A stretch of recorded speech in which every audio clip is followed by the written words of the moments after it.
Aqui nós temos a projeção de que maneira esse orçamento numa curva, ele se apresenta. Então, nós temos, no geral, não é, uma curva ascendente e alguns períodos comparativos mais discreta, outras mais acentuadas, mas numa tendência crescente. Então, quando também nós olhamos a relação entre orçamento e execução orçamentária das FAPs da Amazônia Legal, nós identificamos que há uma lacuna em relação a essa execução, e como eu mencionei, há uma multiplicidade de fatores que interferem nessa execução, e são fatores que têm, e muitas vezes, características comuns em relação às FAPs, mas outros que são muito singulares, muito específicos, muito localizados. Então, é um grande desafio a todos nós a questão que envolve execução orçamentária plena. Aqui está a diferença. Aqui a gente pode verificar qual o percentual correspondente daquele valor que eu mencionei, de 17 a 21, dos recursos dos estados da Amazônia Legal em relação ao montante, né, arrecadado em relação, em âmbito nacional, de todas as FAPs, né? Então, é claro que eu preciso destacar aqui que nós temos duas FAPs que têm um orçamento muito diferenciado em âmbito nacional, estou falando que a FAPESP e a FAPERJ, né? Mas aqui, quando a gente faz a relação, a gente não desvinculou, trabalhou com o todo, e a média é de 7% dos recursos, de acordo com a LOA, desses estados da Amazônia Legal em relação ao total de LOA de todos os estados do Brasil. E aí eu trago aqui um pouquinho da FAPEAM, porque é uma experiência interessante, muito rapidamente. A FAPEAM, ela comemora agora 19 anos de existência, e ter uma estabilidade nesse investimento, nesse financiamento, é crucial para que a gente possa trabalhar. Então, nós temos linhas de ação, essas linhas de ação dividem-se em linhas de ação específicas e linhas de ações que pode passar, padronizadas. Nós temos condição de fazer investimentos porque nós temos como prever quanto aproximadamente vai ser arrecadado e quanto vai ser disponibilizado. Aqui, no caso do estado do Amazonas, o que está previsto constitucionalmente é, no mínimo, 1% do arrecadado líquido pelo estado. Pode passar. E nós enfrentamos, desde que chegamos em 2019 aqui, e eu acredito que foi um desafio de todos os gestores anteriores, e é um desafio dos gestores hoje, em âmbito nacional, a busca de forma cuidadosa, criteriosa, né, eficiente para a aplicação desses recursos públicos. E a FAPEAM, eu digo isso assim, sem nenhuma soberba, mas com muito orgulho, ela conseguiu, depois de 17 anos, que foi em 2020, executar plenamente o seu orçamento. Então, veja, depois de 17 anos de existência. E aí nós ficamos com a imensa responsabilidade de também, em 2021, não permitir que fosse diferente. Então, agora, ao completar 19 anos, agora em 2022, a FAPEAM efetivamente conseguiu alcançar essa meta de execução plena agora nos 2 últimos anos, o que é muito importante, inclusive para o momento em que você precisa negociar muitas vezes, né? Argumentar muitas vezes, que tem capacidade, que tem competência e tem condição, não se trata só de competência, condição para executar.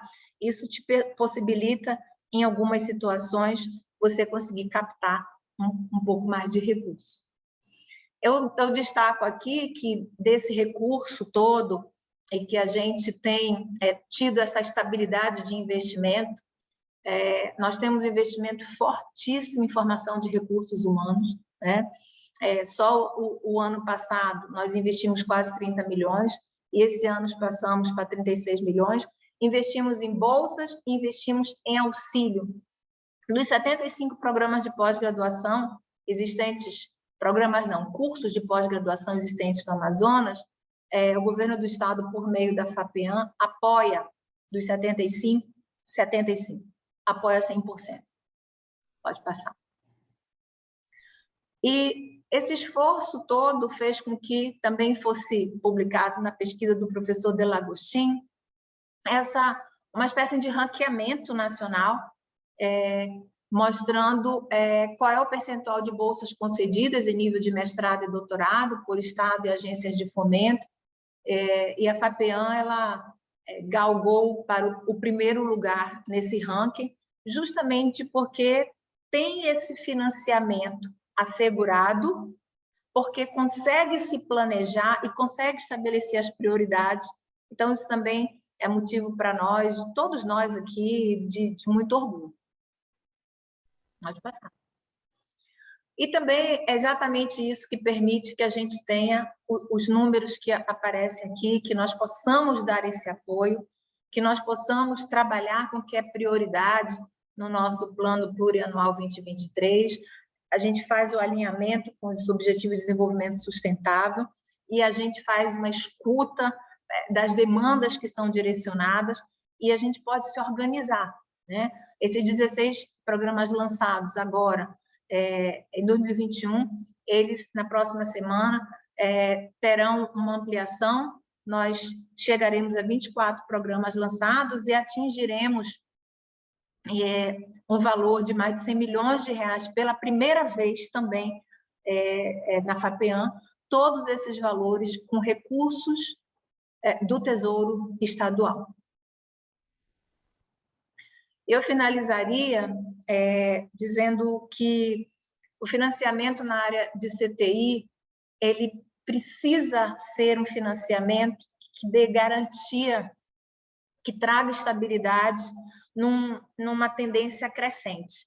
Porque se você não tem isso assegurado, você não consegue fazer planejamento.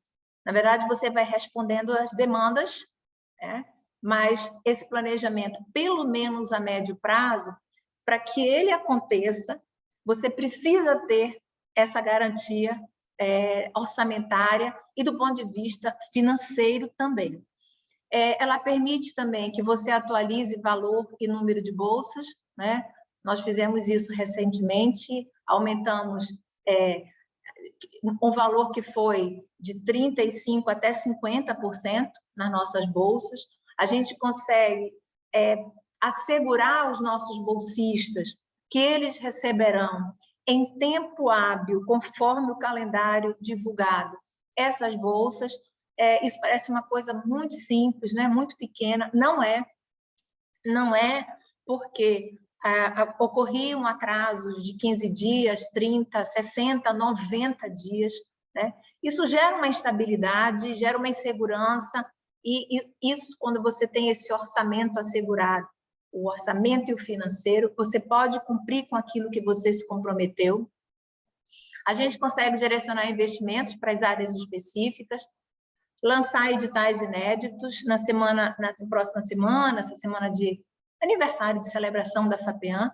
O governador do estado virá até a FAPEAM para fazer o lançamento de 9 editais inéditos, e você também consegue manter a periodicidade desses editais que já são consolidados, né? Essa é uma demanda que cresce, aquilo que você já está consolidado, um programa forte, um programa que é importante, você consegue fazer o planejamento para que ele seja reeditado. E a gente também consegue financiar demandas e trabalhar com algumas encomendas, e claro que isso e outras ações contribuem fortemente para que a gente tenha um ecossistema mais forte, né, mais pujante, e fortalece também a política de CTI do Estado, mas fortalece também a política de CTI do país. É claro que as questões que eu estou colocando não são simples, não são fáceis, não são banais, né? Elas todas, na verdade, se constituem em um desafio permanente para que a gente se fortaleça, a área de CTI se fortaleça, e o país, como fez, por exemplo, na época da pandemia, dê as respostas necessárias, porque houve investimento para isso, né? E a ciência, a tecnologia e inovação tenham cada vez mais esse espaço de crescimento, a credibilidade assegurada, porque todos nós sabemos, né? É uma das condições fundamentais, é o investimento, senão nós não conseguimos efetivamente avançar.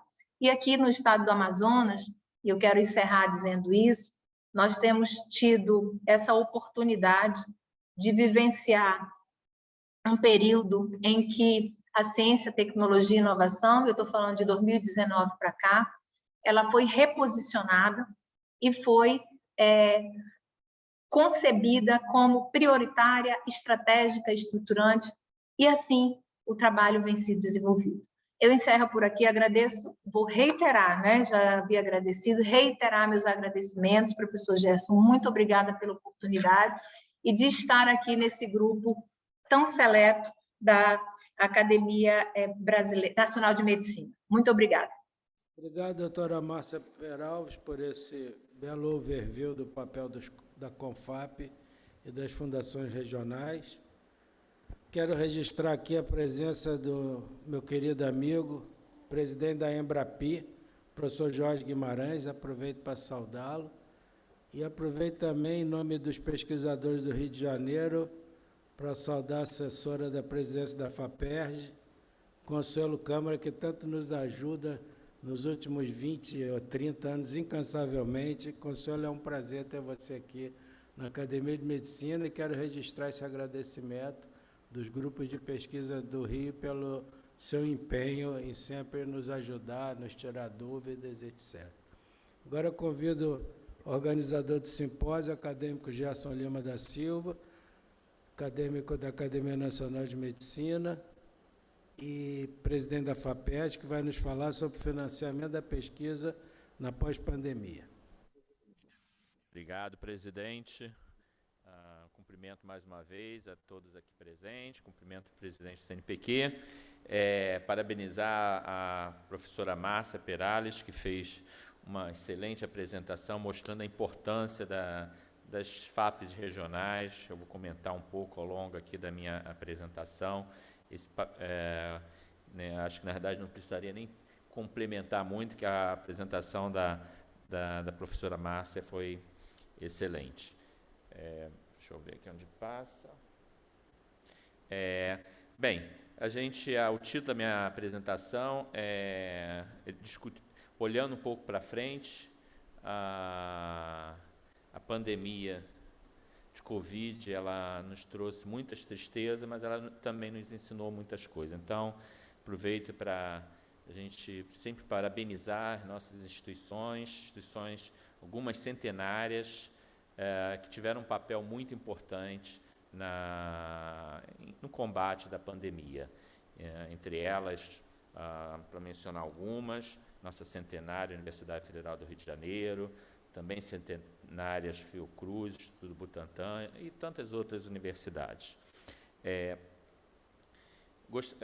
Gostaria de dizer, né, que ciência é uma coisa séria, né? O Brasil ocupa essa posição da dependendo do ranking, entre a 11ª e a 13ª posição em termos de produção científica no mundo, né, de produção de conhecimento, com trabalho de impacto e também com uma formação de doutores que chegou em 2019 a 24 mil doutores. Houve um decréscimo mais recentemente, infelizmente, e alguém pode dizer assim, mas é muito doutor? Não, é pouco, ainda temos pelo menos 5 vezes menos doutor por 1 milhão de habitantes quando comparado a países desenvolvidos. Então, temos sim que formar mais doutores e fazer uma ciência de alta qualidade. Claro que os desafios são como financiar, né? Toda a cadeia, né, de conhecimento, desde a pesquisa básica, o que seria a pesquisa aplicada, a inovação, estimular as nossas empresas a também investirem em pesquisa e desenvolvimento. O Brasil investe em torno de 1% do seu PIB em P&D, muito pouco, quando comparado, por exemplo, à China, que já está próximo, já passou de 2,5%, Estados Unidos em torno de 3%, Coreia 4,5%, etc. E uma boa parte desse financiamento cabe aos chamados agentes públicos, como as agências estaduais, federais, né? Principalmente quando se trata de financiamento de pesquisa básica, que é a raiz de todo o conhecimento, né? Não teríamos tido capacidade de desenvolver vacinas no mundo todo em menos de um ano, se não fosse todo o investimento que o mundo fez em diversas descobertas, só para mencionar uma delas, como as pesquisas, por exemplo, de vacinas utilizando o RNA. É claro que se você não tem financiamento, a árvore cai e aí a gente sabe quais são as consequências, né? A gente é o subdesenvolvimento econômico. Esse slide eu vou passar muito rápido, a professora Márcia foi brilhante aí na sua apresentação, aqui é um retrato ainda de 2019, 2021, os dados já mostram como, né, na tabela da professora Márcia, a gente já chega a 4,2 bilhões de reais investidos pelas fundações estaduais no Brasil afora, né? Eu diria que essa é uma grande invenção brasileira. Há poucos países no mundo que têm um sistema tão consolidado de apoio a nível dos estados. Claro que a gente tem vários problemas, como a professora Márcia falou, de subfinanciamento, às vezes não cumprimento do índice, etc. Abordando aqui como um caso, né, um estudo de caso, a FAPERJ, ela, como toda a FAP, ela tem que ter uma preocupação voltada para o sistema de ciência, tecnologia e inovação regional do Estado, né, atuando tanto a nível dos pesquisadores como empreendedores, mas também buscar essa interligação entre o que está sendo produzido em termos de conhecimento e a sociedade, fazer essa translação. E, claro, sempre com muito acompanhamento. É claro que, para fazer isso, só é possível com recursos, né? A FAPERJ, ela, nos anos 2000, ela teve um crescimento, né? Pode ser acompanhado nesse gráfico. Em vermelho são os recursos empenhados, em azul são os recursos efetivamente pagos, e teve um crescimento, né? Aproveitar para também cumprimentar aqui o nosso eterno presidente da FAPERJ, acadêmico, o professor Rui Garcia Marques, que eu tive o prazer de trabalhar com ele aí nos anos de 2007 e 2014, né, quando a gente viu esse aumento dos investimentos, né, algumas vezes anteriormente, tendo também o professor Vanderlei de Souza como secretário, né. A gente viu que entre 2015 e 2018 tivemos uma queda dos recursos, né, com a dificuldade que a FAPERJ, não só no Estado do Rio, mas em outros estados também, houve um decréscimo dos recursos, mas, felizmente, nos últimos 4 anos temos tido uma recuperação e hoje estamos comemorando recursos executados da ordem, ano passado, efetivamente pago, de próximos de 700 milhões de reais, né? Praticamente cumprindo o que está previsto na Constituição dos 2% da arrecadação líquida, né? Então, esses recursos foram investidos não só em bolsas, mas também em auxílios, porque é importante ter os recursos voltados para o apoio à pesquisa nas diversas áreas. O Estado do Rio de Janeiro ocupa a 2ª posição de produção de conhecimento no Brasil, então há uma demanda qualificada muito boa, né?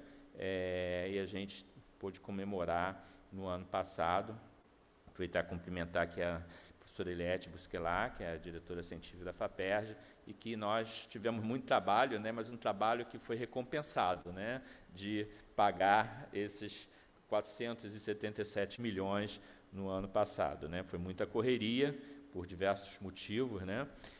Mas 2022 temos a alegria de ver que está no mesmo caminho. Já ainda em abril, decorrido 4 meses, já estão puxando a nossa orelha que a gente já está ultrapassando os 2% do índice, né, em 4 meses, né? Mas sempre lembramos que temos recursos que não foram utilizados em anos anteriores e o governador fez uma promessa de retornar esses recursos, né, junto com a Assembleia do Estado, né. Eu vou falar muito rápido, né, o foco da FAPERJ, desde o início, né, ainda nos anos, final dos anos 90, quando o professor Vanderlei, por exemplo, estava na secretaria, e o Fernando Peregrino, como presidente da FAPERJ, sempre investiu muito nos talentos, nos jovens, né. Então, eu destaco aqui o apoio que a FAPERJ dá com editais inovadores, voltado para apoio a grupos emergentes, ao pós-doutorado nota 10, com bolsas diferenciadas, mestrado e doutorado nota 10, e ano passado lançamos um apoio aos jovens pesquisadores fluminenses com recursos que contemplou 102 pesquisadores jovens, com menos de 10 anos de doutorado, com recursos da ordem de 600, 700 mil reais para 3 anos, que são recursos para poder chegar aos resultados propriamente, né, nos seus projetos. Também fizemos um grande esforço para fazer um reajuste nas bolsas, em conversa com todo o CONFAP, mas dentro do Estado, o Conselho Superior e a diretoria da FAPERJ recomendou esse aumento de 25%, que foi prontamente atendido pelo governador do Estado, o Cláudio Castro, e pelo secretário de Ciência, Tecnologia e Inovação, doutor Serginho, e implantamos esse aumento de 25% nas bolsas. Ainda, a gente sabe que esse valor ainda está defasado, quando a gente caminha ao longo, depois de 8, 9 anos sem aumento de bolsa, né, mas foi um aumento significativo, né. A FAPERJ, ao longo da pandemia, eu não vou ter tempo aqui para falar das diferentes ações, mas investimos próximo de 300 milhões de reais em quase uma dezena de editais voltados tanto para apoiar projetos de forma muito rápida, do tipo que a gente chamou de fast track, né, como apoio a redes, a diversas redes de pesquisa, e mais recentemente editais voltados para pós-Covid, para a questão do apoio, por exemplo, a vacinas e terapias, e tem tido uma resposta muito grande, né? Acabei de ter, por exemplo, a alegria hoje de manhã de saber que um dos nossos pesquisadores acabou de ter um trabalho aceito na Nature, né? E a gente vê o retorno desses recursos, né? Aqui mostrar muito rápido, não dá para mostrar, foram mais de 100 projetos apoiados, né? Citar alguns, como o professor Amilcar Tanuri, né, que disponibilizou toda a sua infraestrutura laboratorial e montou todo um sistema ainda em março de 2020 para sistema de diagnóstico rápido, né, mas depois participando de um grande programa chamado Corona Ômica, né, apoiado tanto pela FAPERJ, também pelo MCTI, tenho certeza que o acadêmico, o secretário Marcelo Moraes, também vai mencionar sobre isso, né. Um outro projeto é o da professora Leda Castilho, que envolve dezenas de grupos, né, não só no diagnóstico, mas também soros e investigação de uma vacina trifásica, né, usando diferentes combinações da proteína spike, da proteína da espícula, e que já se mostrou em teste pré-clínico extremamente promissora, né? Então, uma vacina que poderá ser mudada à medida que novas mutações se apresentem, né? Passar muito rápido mas é claro, não foi só Covid que fizemos e temos feito, né? O apoio tem sido tanto a nível da diretoria científica, como a nível da diretoria de tecnologia, com várias ações, algumas voltadas, inclusive, para os novos desafios da educação em tempos de pandemia, como esse programa de educação digital inclusiva. Mais recentemente, né, fizemos um apoio, né, a nível da diretoria de tecnologia, né, buscando também dar oportunidade para os nossos doutores, como esse programa Doutor Empreendedor, que conecta o recém-doutor com o seu projeto de startup num ambiente de inovação, seja numa empresa, seja num parque tecnológico, etc., né? E mais, né, ainda ao longo do ano passado, nos voltamos para vários desafios, né, para além da Covid, né, no mundo pós-Covid, o Rio de Janeiro tem o seu PIB muito baseado no óleo e gás, mas sabemos que ele é uma fonte esgotável, e temos questões importantes, como a das energias renováveis, as questões das nossas cidades serem mais inteligentes. Então, tivemos editar voltar para a mobilidade urbana. Ainda na área da saúde, tivemos editais de medicina de precisão, também na forma de rede, coordenado pela diretoria científica, as vacinas e terapias, aí buscando, né, consolidar a importância que o Estado tem com instituições como a Fiocruz, como as universidades, o INCA, etc., que podem se conectar com o complexo industrial da saúde, né? E é claro, né, a gente não se esqueceu das humanidades, fomos pioneiros em lançar editais voltados para o bicentenário, 3 editais, não só comemoração do bicentenário da independência, como também o centenário da Semana de Arte Moderna, e muito importante a gente observar como né, registrar esse momento único e que a história nos brinda, aí, principalmente a cidade do Rio de Janeiro, que foi capital da República por muito tempo. Ano passado lançamos o maior edital da nossa história, que foi o Fronteiras da Ciência, para equipamentos, um edital de 100 milhões para renovar o parque de equipamentos do nosso estado. E esses 2 editais que são minhas meninas dos olhos agora, né, que são voltados para os pesquisadores jovens, né, foram 40 milhões para apoio a esses jovens pesquisadores, que muitas vezes acabam saindo do nosso estado, a maioria das vezes indo para fora do país, porque o talento, né, a gente tem uma diáspora e ela é muito cruel, porque ela pega os melhores. Então, os melhores são levados para as universidades americanas, europeias, etc., né? A FAPESP tem participado de muitas chamadas internacionais, como a professora Márcia falou, a maioria deles em parceria dentro do CONFAP, né? Então, não vou detalhar essas ações. Falar que, obviamente, o nosso desafio é manter, né, essa pujança da qualidade, né, e da quantidade, né, de conhecimento, né, que é produzido no nosso estado, com excelência universitária, com programas de pós-graduação de excelência, né? Somos sede de 20 institutos nacionais de ciência e tecnologia, né, dos 104, né? Então, é uma responsabilidade muito grande, né? Que já caminhando para o final da minha apresentação, isso a gente tem trazido boas notícias, então talvez seja por isso que, entre outras razões, acho que o governador ele não recebe notícia ruim da FAPESP, dos pesquisadores do Rio de Janeiro, né?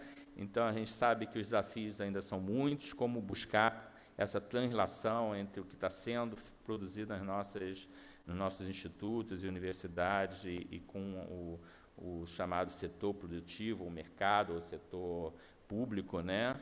E caminhando aqui para o final mesmo, eu gosto sempre de trazer essa frase da filantropa Mary Udalaska, né?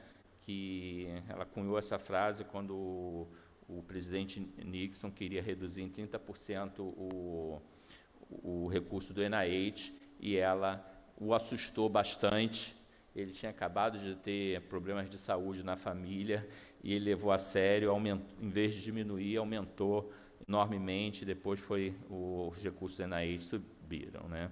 Aqui mostrar o que a gente quer, né, o que a gente deseja, né, que a gente continue, né, assim como no estado do Amazonas, cumprimentar também a Márcia, está conseguindo executar os 100% do seu orçamento, né, a gente quer manter essa linha, né, a exemplo também do que tem outras FAPs feito, como a FAPESP, né, e termino aqui trazendo algumas palavras, né, de dois pensadores, poetas, né, um mais conservador, que diz que o passado é memória, o presente do futuro é a esperança. Eu acredito muito que a gente tem que ter esperança que as coisas vão melhorar. Mas o Goethe, que sempre foi que era um químico, né, ele, nesse poema aqui, que ele já tinha acho que uns 82 anos, né, ele colocava de uma maneira um pouquinho diferente, né, que às vezes o registro passado é incerto, mas a gente tem que estar sempre antenado para o futuro, né? Aí, no caso, daí era um poema amoroso, né? Então, com isso, eu mais uma vez agradeço, né, essa oportunidade, presidente, de estar compartilhando aqui com um excelente palestrante e deixo essa última frase aí, que é uma das minhas preferidas. Sei que meus confrades a maioria são admiradores do nosso Marcel Proust, um dos maiores escritores do século XX. Obrigado. Obrigado, acadêmico presidente Gerson Lima. Obrigado pela palestra, obrigado por organizar o simpósio. Convido agora nosso acadêmico e amigo, secretário do Ministério da Ciência, Tecnologia e Inovação, Marcelo Morales, para falar sobre o papel do MCTI do FNDCT no desenvolvimento científico e tecnológico. O professor Marcelo Morales está no exterior, acho que com fuso horário bastante avançado. Agradeço muito, como sempre, professor Morales, seu esforço de estar aqui prestigiando a academia. Com a palavra. Boa tarde, senhor presidente. Eu queria agradecê-lo pela oportunidade de estar aqui presente, falando para a Academia Nacional de Medicina e para todos que estão nos ouvindo. Queria cumprimentar o acadêmico Gerson Lima pela organização do evento. Cumprimentar também o nosso presidente do CNPq, o professor Evaldo Vilela, a presidente da Fundação de Amparo e Pesquisa do Estado do Amazonas, a professora Márcia Perales, pelo trabalho desenvolvido frente à Fundação. Queria cumprimentar o professor Jorge Guimarães, né, da nossa Embrapi, dar um beijo aí para Consuelo, que sempre está nos atendendo, e os senhores acadêmicos, um grande abraço a todos. Tenho saudade de, certamente, se eu estivesse aí no Brasil, eu estarei aí com vocês. Então, é um momento importante. Eu acho que a gente tem a apresentação, senhor presidente, para colocar aí em tela. Eu não estou vendo. E com ela eu vou me direcionar aqui na apresentação e dizer para todos vocês que esse é um momento muito esperado. Esse ano está sendo um momento importante para o fomento à pesquisa no Brasil. Nós fizemos um esforço gigantesco, tanto a comunidade científica, a comunidade empresarial, o Congresso Nacional, os políticos, mas principalmente também eu tenho que ressaltar o papel do ex-ministro Marcos Pontes e todo o Ministério da Ciência e Tecnologia para que, juntos, nós articulássemos junto com o Congresso Nacional para que fosse liberado o Fundo Nacional de Desenvolvimento Científico e Tecnológico, e que eu costumo dizer que é o lastro da ciência brasileira. Pode passar o próximo, por favor. O Fundo Nacional de Desenvolvimento Científico e Tecnológico, o FNDCT, acho que ele está torto aqui, mas o gráfico pode mostrar, ele mostra, dá para ver aqui o gráfico, o orçamento aprovado para o FNDCT de 2012 a 2021. Vocês veem as barras aqui, que em 2012, principalmente o amarelo forte, é o recurso não reembolsável, aquilo que vai para a pesquisa e não volta, né? Você não cobra e o que está em azul, que é colocado para a empresa. Esses são os recursos orçamentários aprovados para o FNDCT, e aqui ele é ajustado pelo IPCA. E vocês veem que em 2014 nós começamos a perder o Fundo Nacional, porque ele foi contingenciado. E aí foi um desastre. Foi o ano que eu entrei no CNPq, eu não tive muita sorte, entrei no CNPq e o recurso para a ciência brasileira, o lastro da ciência brasileira foi perdido.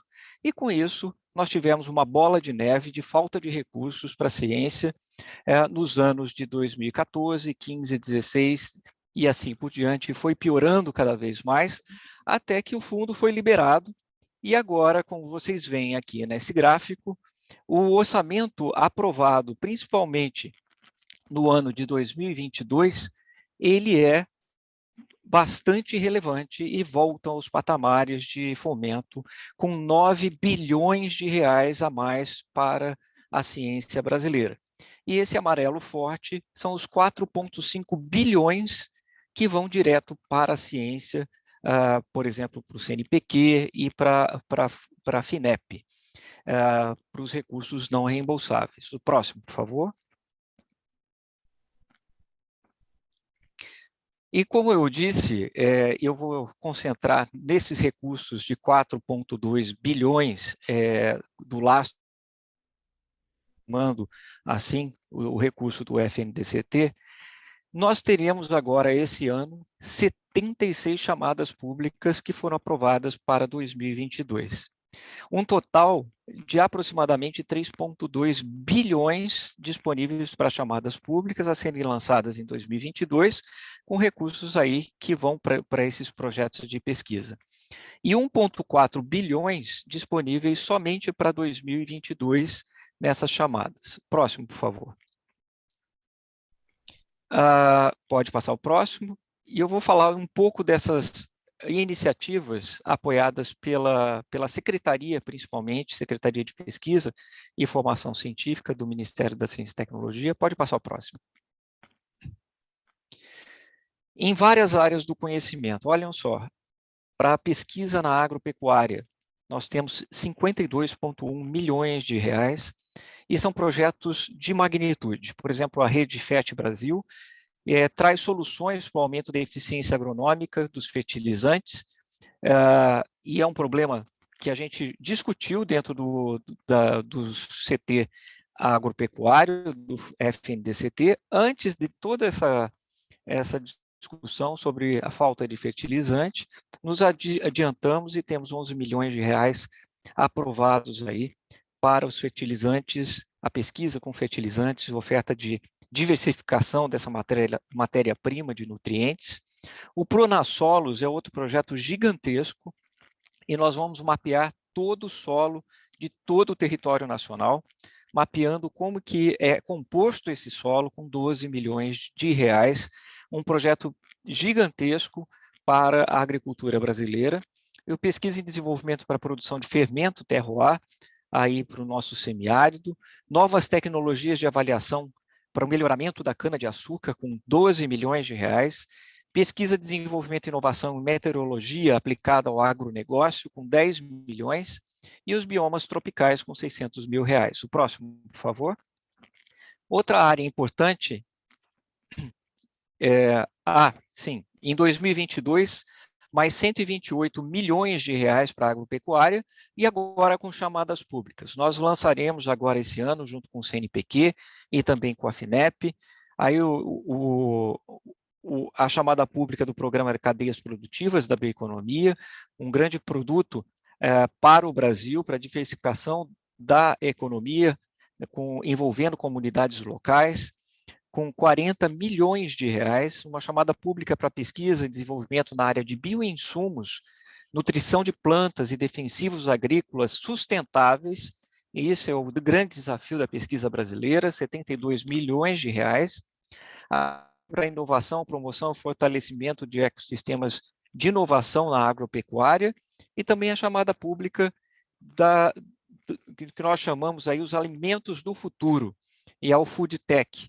nós estamos investindo pesadamente aí nos alimentos do futuro, e aí a gente sempre vê o hambúrguer de laboratório, é mais ou menos nessa direção, com 10 milhões de reais. Um total para a pesquisa, para o agro, 180,1 milhões de reais. Próximo, por favor. Outra área importante é a biotecnologia. Nessa área, nós estamos investindo na iniciativa de integração dessa estrutura da biotecnologia, com redes formadas para a produção, tanto no apoio para a tecnologia e a bioinformática em biotecnologia, a aplicação de novas tecnologias e ferramentas de bioinformática, tanto na pesquisa quanto na subvenção para empresas, com um valor de 96 milhões de reais para o desenvolvimento da biotecnologia, e aí a gente tem várias áreas do conhecimento para o desenvolvimento da biotecnologia, tão importante para o desenvolvimento da aptidão do Brasil com a nossa biodiversidade. Próximo, por favor. Para a biodiversidade ainda, eu gostaria de ressaltar o investimento de 80 milhões de reais nesses laboratórios, são 50 espalhados por toda a Amazônia, os laboratórios satélites do programa SALAS MCTI, e esses laboratórios flutuantes e de selva estão sendo construídos e eles podem albergar de forma sustentável mais de 16 pesquisadores com dormitório, refeitório, eles podem passar em uma estação, tipo uma estação antártica que nós temos lá, esses pesquisadores na Amazônia podem ficar nesses laboratórios, fazendo pesquisa com a biodiversidade, com saúde, com as populações locais, e aqui é o primeiro que foi inaugurado, que é o Laboratório Vitória Régia. O próximo, por favor. Outro projeto gigantesco é o Regenera Brasil, que é a regeneração de florestas em áreas degradadas de pasto, garimpo e mineração. É um projeto concebido agora em 2019, começou com o Instituto Nacional de Pesquisa da Amazônia, o INPA, e também o Mata Atlântica. E agora a gente está espalhando, a partir desse ano, para os diferentes, não só para a Mata Atlântica e como a Amazônia, mas também para os outros biomas brasileiros. O Regenera Brasil não é plantar árvores somente, é fazer pesquisa nessas áreas degradadas, plantar as melhores mudas, com silvicultura, envolvendo as comunidades locais, um grande programa piloto das melhores práticas para a regeneração de áreas degradadas. Esse é o chamado Regenera Brasil MCTI. Próximo, por favor. Outro programa que a gente deu atenção é o programa de pesquisa com a Torre Ato da Amazônia. Essa torre de 325 metros de altura, equipado com instrumentos científicos, que inclui aí outras torres mais baixas, com 80 metros, que tem a capacidade aí de fazer a pesquisa da floresta, todo o seu entorno, a atmosfera dessa floresta. Então, nós investimos mais 8 milhões em chamada pública pelo CNPq e pela FINEP, para que os pesquisadores possam fazer pesquisa nesse ambiente, na copa das árvores, em várias camadas de altitude acima da floresta. É um programa muito, muito importante do MCTI. Eu queria parabenizar o Instituto Nacional de Pesquisa da Amazônia, o nosso INPA, que é linkado também ao MCTI. O próximo, por favor. Outro projeto muito importante é o projeto Amazon Face. São essas estruturas, como vocês estão vendo na foto, são 6 estruturas como essa, 3 que vão ser injetado gás carbônico, e 3 que vão ser injetados a ar comprimido.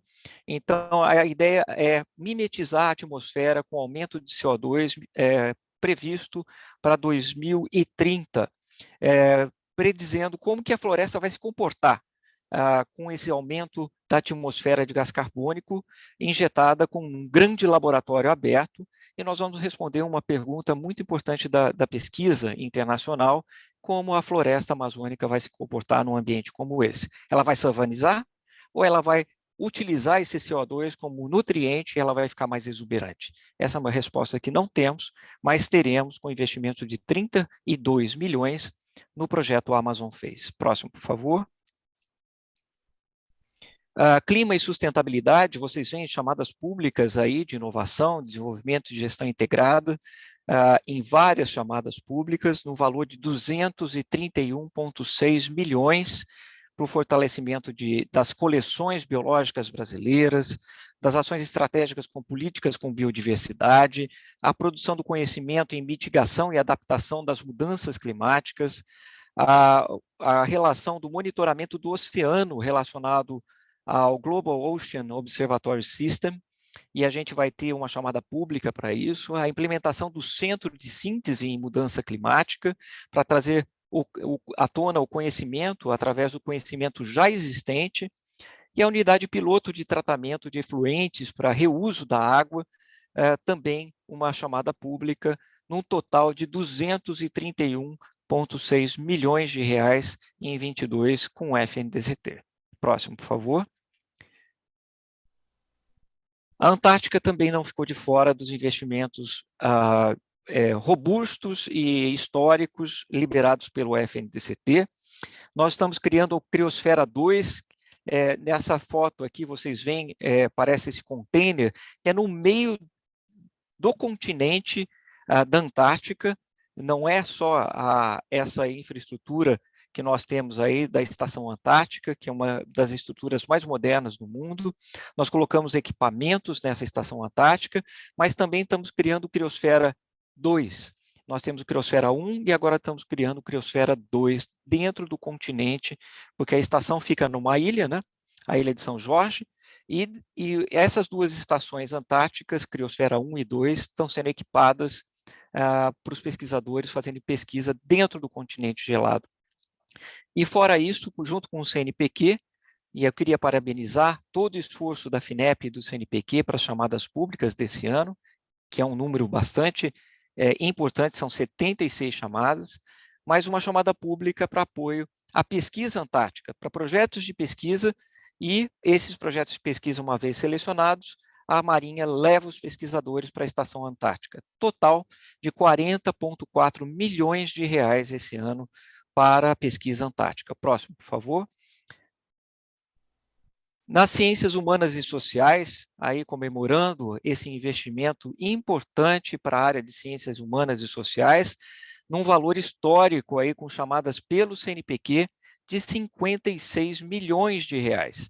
É uma chamada pública para o apoio de projetos para o desenvolvimento social e cultural, com 50 milhões de reais, outra chamada pública para apoiar projetos da ciência cidadã, com 6 milhões de reais, e a capacitação em áreas estratégicas, uma chamada pública para capacitação estratégica em recursos humanos, para atuação em ambiente de alto nível de contenção, tanto os laboratórios de biossegurança 3, quanto os laboratórios de biossegurança 4, que estamos estabelecendo agora em Campinas o primeiro laboratório de nível de segurança 4 ligado à luz síncroton. Em Campinas, é o primeiro do mundo com esse tipo de equipamento. E nós teremos o primeiro laboratório de nível de segurança 4 da América Latina. Esse é um investimento importante e estratégico para o país, como vimos durante a pandemia, e ele é muito importante. A luz síncroton dentro do laboratório como esse traz a capacidade de estudar estruturas de vírus e de outras moléculas, e os vírus e bactérias agindo em tempo real nas células, e isso é uma capacidade única no mundo, um laboratório NB4 associado à luz síncroton. Próximo, por favor. Aí eu chego à saúde. Só com os recursos liberados em 2021, que estão sendo aportados agora em 2022, 154,6 milhões, e aí eu chamo a atenção para o reinvestimento, mais investimentos no monitoramento, através do sequenciamento do vírus em todo o território nacional, pela rede Corona Ômica BR-MCTI, da rede vírus. A fase 2 do projeto de ampliação da capacidade de realizar testes diagnósticos moleculares em todo o território nacional para COVID, e com 11 milhões de reais, a rede de testes diagnósticos da rede vírus. A fase 2 da resposta dos impactos sociais no pós-pandemia, também da rede vírus, com 2 milhões. As vacinas contra a malária, causada pelo Plasmodium vivax, e a vacina da dengue. E essas duas vacinas com a nova plataforma de RNA, num total de 8,7 milhões de reais para essas duas vacinas, de malária e dengue. E o projeto de ensaios clínicos, produtos de terapia avançadas, habilitado aí pelo CNPq, e eu agradeço o presidente Evaldo Vilela pelo esforço de todo o CNPq para implementar esses recursos nesse projeto aí de terapias avançadas com 14 milhões de reais. E os ensaios clínicos 1/2 das vacinas nacionais, que já iniciamos uma delas, a de RNA na Bahia, no Cimatec da Bahia, mas para 5 já selecionadas, 105 milhões de reais, que iniciarão os ensaios clínicos 1/2. Próximo, por favor. Ainda na área da saúde, nós temos chamadas públicas para a fase 2 das vacinas, fase 3 das vacinas, os recursos já aportados de 310 milhões de reais para a fase 3 das vacinas que avançarem, as vacinas nacionais que avançarem para a fase 3. A chamada pública para pesquisa, desenvolvimento e inovação para a Covid longa, com 27 milhões de reais. A fase 2 do projeto Ciência para a Inovação da Covid, em meio de ações vinculadas a diagnóstico, com 7 milhões. A chamada pública para pesquisa para o diagnóstico, tratamento e reabilitação de doenças raras, com 39 milhões. Chamada pública para pesquisa e inovação para prevenção e controle, diagnóstico e tratamento de doenças negligenciadas, com 20 milhões de reais. A chamada pública para o enfrentamento da resistência antimicrobiana, com 37 milhões de reais, e a chamada pública para pesquisa, desenvolvimento, diagnóstico e tratamento de doenças crônicas não transmissíveis, 26,5 milhões de reais, todas essas chamadas pelo CNPq. O total para a saúde, entre os recursos liberados em 2021 e 2022, e que vão ser aportados agora em chamadas pelo CNPq e algumas pela FINEP, num total de 621,1 milhões somente para a área da saúde. Próximo, por favor. As vacinas nacionais foram 5 selecionadas, uma delas entrou em ensaio clínico, já fase 1, 2, com 105 milhões de reais já aportados, empenhados. Próximo, por favor. Nós iniciamos a fase 1 da vacina, a primeira vacina brasileira de RNA, Replicon de RNA, no Cimatec da Bahia. Essa vacina está avançando, vai entrar agora na fase 2 e em breve na fase 3, e nós teremos aí uma vacina de alta tecnologia, e que essa tecnologia, uma vez incorporada, servirá para outras doenças como tuberculose, dengue, zika, chikungunya, com essa tecnologia de Replicon de RNA. Próximo, por favor. A subvenção econômica para a vacina brasileira, com 310 milhões de reais, e a vacina que avançar primeiro, que tiver a aprovação da Anvisa para iniciar os ensaios clínicos 3, receberá por volta de 200 milhões de reais cada uma delas. Próximo, por favor. Pode passar o próximo. Então, senhor presidente, eu queria agradecer, e fora outros projetos, e todos eles em cooperação com as fundações de amparo à pesquisa dos estados, eu queria ressaltar aí o doutor Evaldo Vilela, ele vai complementar, só para os institutos nacionais de ciência e tecnologia, que são feitos junto com os estados, com as fundações de amparo à pesquisa dos estados, um investimento entre 2021 e 2022 de 580 milhões de reais, 280 milhões para os INCTs já em andamento, e uma chamada pública que lançaremos ainda esse ano, junto com o CNPq, com 300 milhões de reais.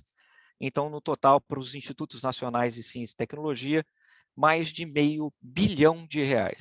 E uma notícia boa que nós lançamos aí com o CNPq, as Fundações de Amparo à Pesquisa dos Estados, uma chamada para fixação de jovens doutores, o PDJ, com 150 milhões de reais, e outras boas notícias aí, graças à liberação do Fundo Nacional de Desenvolvimento Científico e Tecnológico, o FNDCT, senhor presidente, E eu fico muito feliz de estar participando desse momento. É um momento histórico para o fomento à pesquisa nacional, com a liberação do Fundo Nacional.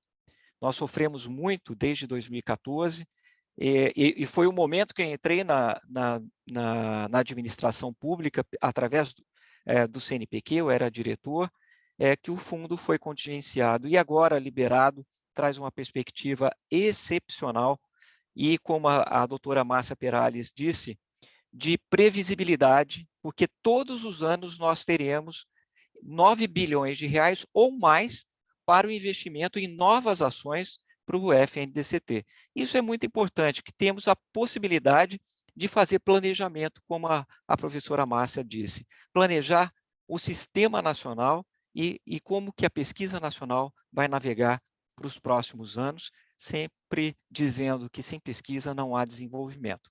O país que não investe em pesquisa está fadado ao fracasso, ao seu subdesenvolvimento. Então, queria agradecer principalmente à FINEP e ao CNPq, porque essas ações, 76 chamadas públicas, deverão ser implementadas por essas agências. Um esforço gigantesco, não só pelas agências CNPq e FINEP, mas também toda a equipe do Ministério da Ciência, Tecnologia e Inovações. Estou muito feliz, presidente, de dar essa notícia pela Academia Nacional de Medicina. Muito obrigado pela oportunidade. Muito obrigado, querido acadêmico Marcelo Morales. Agradecemos pelo trabalho no MCTI, incansável, nós temos acompanhado nos últimos anos. E obrigado por essa palestra, nos atualizando sobre o papel do Ministério da Ciência, Tecnologia e Inovação e do FNDCT no desenvolvimento científico e tecnológico. Vamos agora ter um intervalo para o chá acadêmico. Agradeço a todos os palestrantes, a todos que participaram e retornamos às 18 horas com a segunda parte do simpósio. Obrigado.